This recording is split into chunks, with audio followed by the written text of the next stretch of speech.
रूपी राहे रंग मुमोक्ष जनादावी निज डोळा श्रीरंग डोळा श्रीरंग आरती साई बाबा जया मनी जैसा भाव दया तैसा अनुभव दाविसे दया घना ऐसी तुझी माव तुझी माव आरती साई बाबा तुमचे नाम ध्याता हरे संस्कृती व्यथा अगाध तव करणी मार्ग दाविसी अनाथा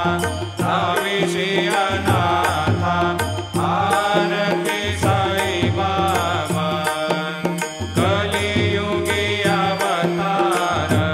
सगुण परब्रह्म साचार अवतीर्ण झालासे स्वामी दत्त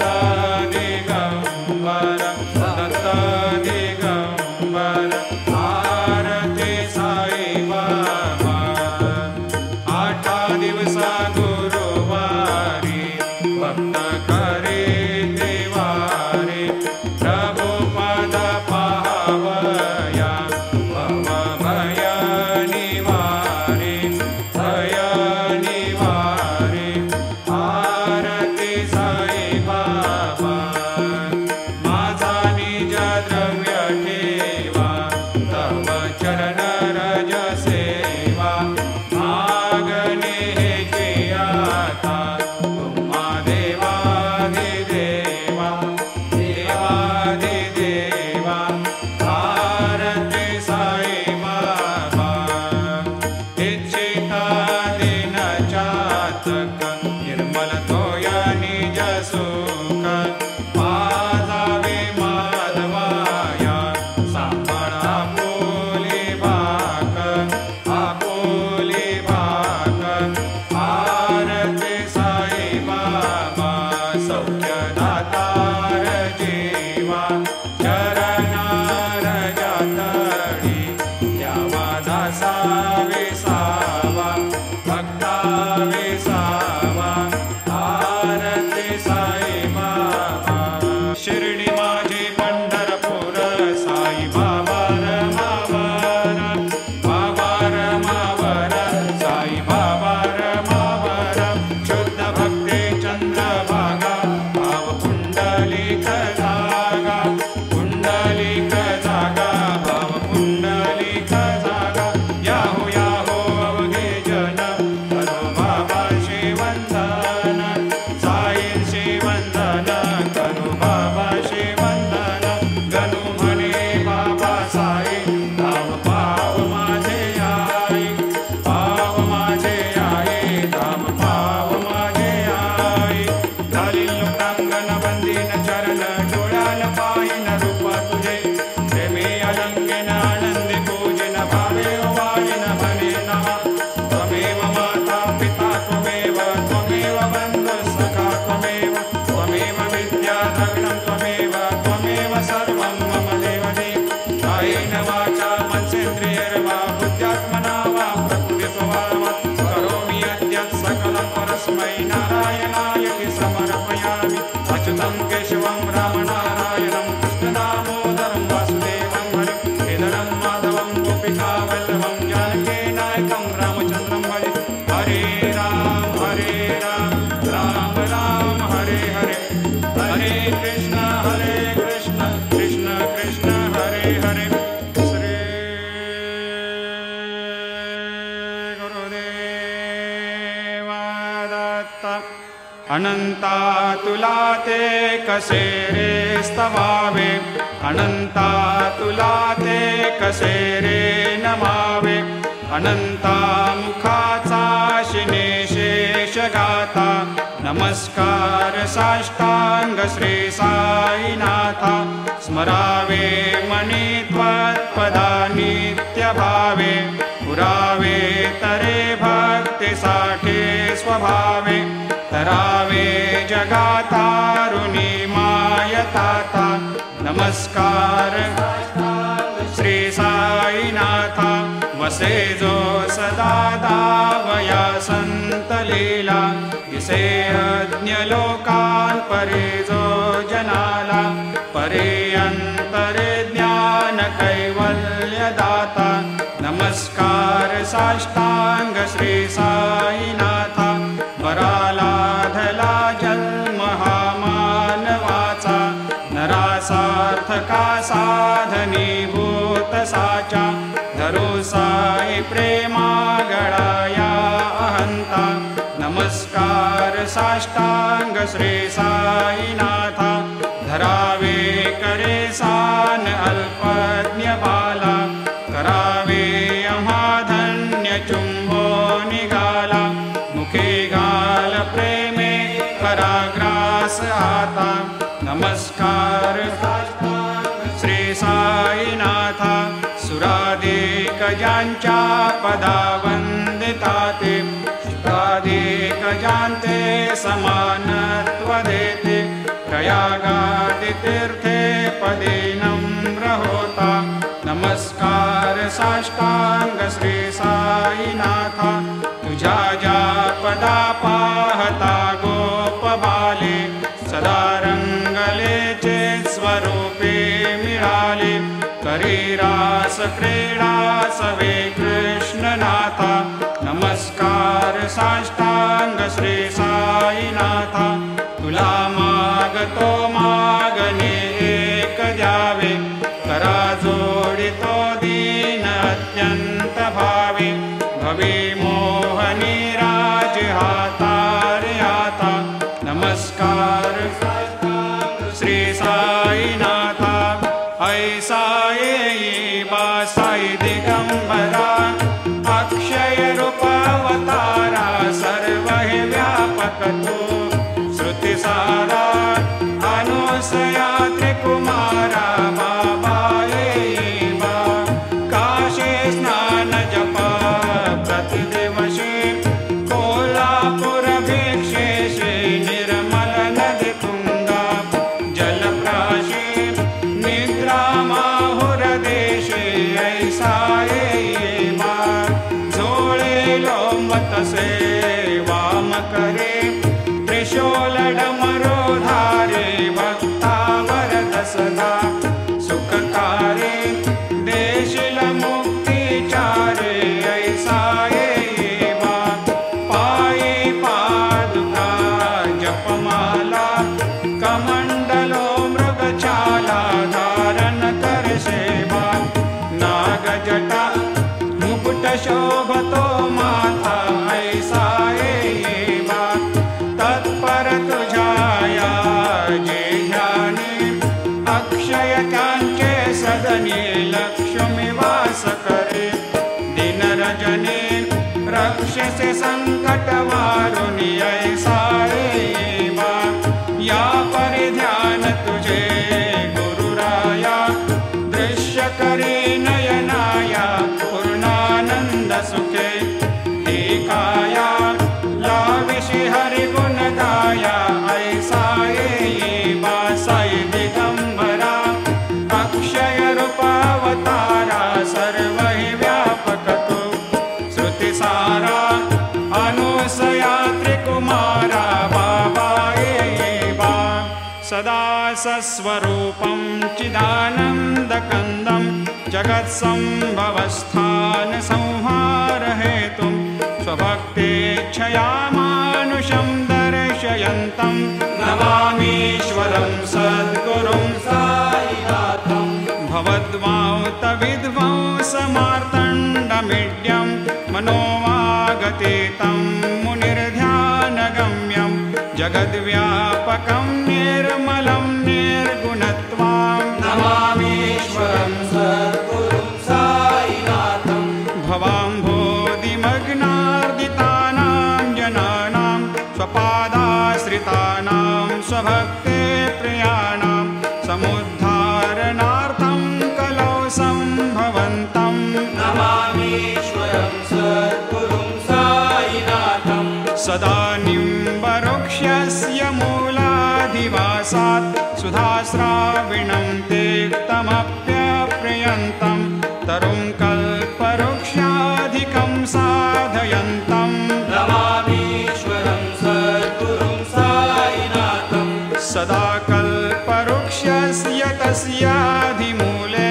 भवद्भावबुद्ध्या सपर्यादिसेवां नृणां कुर्वतां भोक्तिमुक्ते प्रदन्तं नमामीश्वरं सद्गुरुं साईनाथं अनेकाश्रुता तर्क्यलीलाविलासै समावेशकृतेशान् भास्वत्प्रभावम् अहं भावहीनं प्रसन्नात्मभावम् नमामीश्वरं सद्गुरुं साईनाथं सतां विश्रमाराममेवाभिरामं सदा सज्जनैः सस्तुतं सन्नमद्भिः जनामोददं भक्तभद्रप्रदन्तं नमामीश्वरं सद्गुरुं साईनाथं अजन्माद्यमेकं परब्रह्म साक्षात् स्वयं सम्भवं राममेवावतीर्णं भवद्दर्शनात् सम्पुनीतप्रभोऽहम् नमामीश्वरं सद्गुरुं साईनाथं श्रीसाईश कृपानिधेऽखिलनृणां सर्वार्थसिद्धिप्रदा युष्मत्पादरजप्रभावमतुलं धातापि वक्ता क्षमः सद्भक्त्या शरणं कृताञ्जलिपुट सम्प्रापितोऽस्मि प्रभो श्रीमत्साई परेशपादकमलान् न्यान्यच्छरण्यं मम सायिरोपधर रागोत्तमं भक्तकामविबुधद्रुमं प्रभुं माययोपतचित्तशुद्धये चिन्तयाम्यहमर्निशं मुदा शरत्सुधांशुप्रतिमं प्रकाशं कृपातपत्रं तव साईनाथ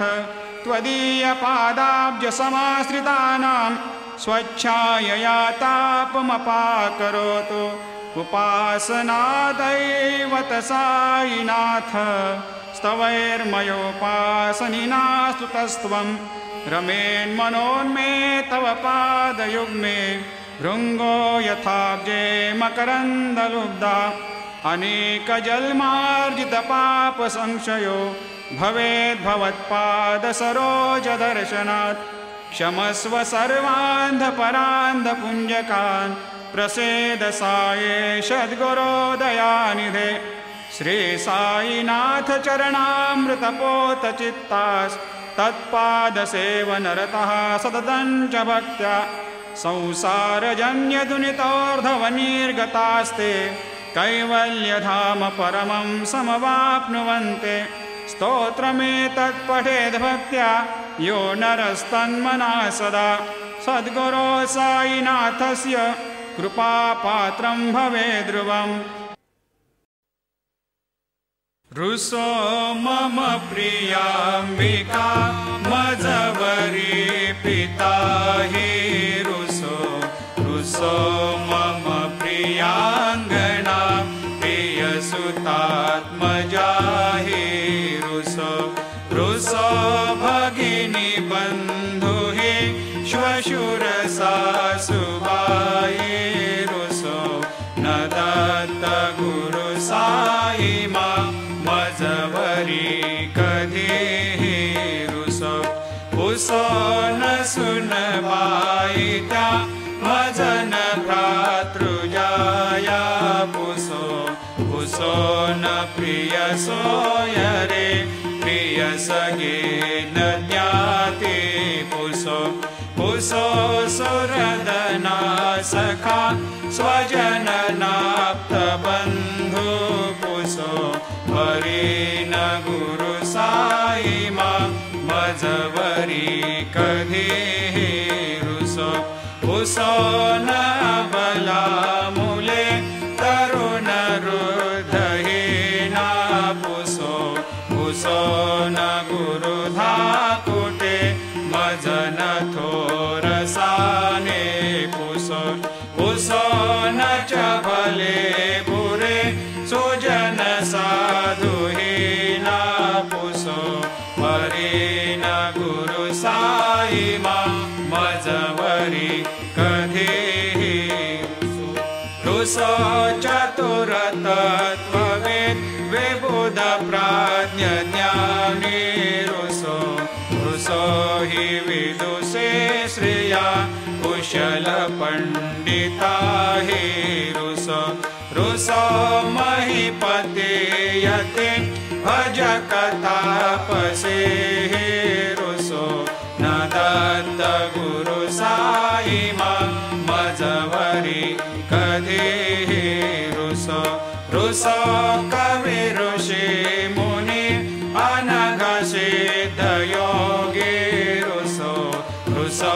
हि गृह देवता निकुल ग्राम देवी रुसो रुसो खल पिशाच हि मलिन डाकिनी रुसो न दत्त गुरु साई मा मजवरी कधीही रुसो रुसो मृग खग कृमि अखिल जीव जंतु रुसो रुसो विटप प्रस्तरा अचल आपगाब्धे रुसो रुसो खपवनाग्निवार अवनि पंचतत्वे रुसो न दत्त गुरु साई मा मजवरी कधीही रुसो रुसो विमल किन्नरा अमल यक्षिणी रुसो रुसो शशि खगादे गगनि तारका रुसो रुसो अमर राज हे अदय धर्म राजा रुसो न दत्त गुरु साई मा मजवरी कधीही रुसो रुसो मन सरस्वती चपल चित्त देहि रुसो रुसो वपुदिशा किला कठिन काल तो हि रुसो रुसो सकल विश्व हि मयि तु ब्रह्म गोलं रुसो न दत्त गुरु साई मा मजवरी कधीही रुसो विमूढ मनुनि हसो मजन मत्सराहि डसो अदाभिरुचि उल्लसो जनन कर्दमीनापसो न दुर्गधृतिचा धसो अशिव भाव मागे कसो प्रपंची मन हे रुसो दृढ विरक्ति चित्ते ठसो कुणाची घृणा नसो न च स्पृहा कशाची असो सदैव हृदये वसो मनसि ध्यानि साई वसो पदे प्रणय रसो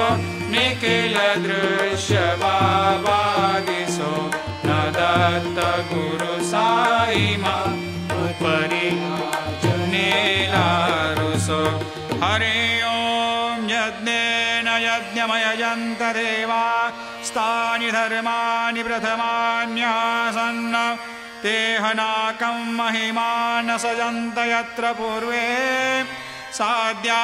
सन्ति देवाः ॐ राजाधिराजाय प्रसह्य साहिने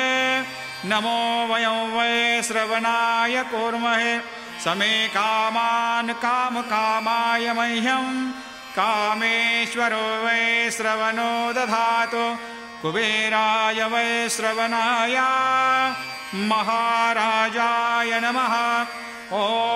स्वस्ते साम्राज्यं भोज्यं स्वराज्यं वैराज्यं पारमेष्ठ्यं राज्यं महाराज्यमाधिपत्यमयं समन्तपर्या ईशात् सार्वभौमः सार्वायुषान्त्राधात् परार्धात् पृथिव्यै समुद्रपर्यन्ताय एकराळिति तदप्येष श्लोकोऽभिगीत मरुतः परिवेष्टारो मरुतस्यावसङ्ग्रहे आवीक्षितस्य कामप्रेर्विश्वे देवा सभासदैते श्रीनारायण वासुदेवाय सच्चिदानंद सद्गुरु साईनाथ महाराज की जय। करचरणकृतं वा कायजं कर्मजं वा श्रवणनयनजं वा मानसं वा अपराधं विहितमविहितं वा सर्वमेतत्क्षमस्व। जय जय करुणाब्धे श्री प्रभो साईनाथ श्री सच्चिदानंद सद्गुरु साईनाथ महाराज की जय। राजा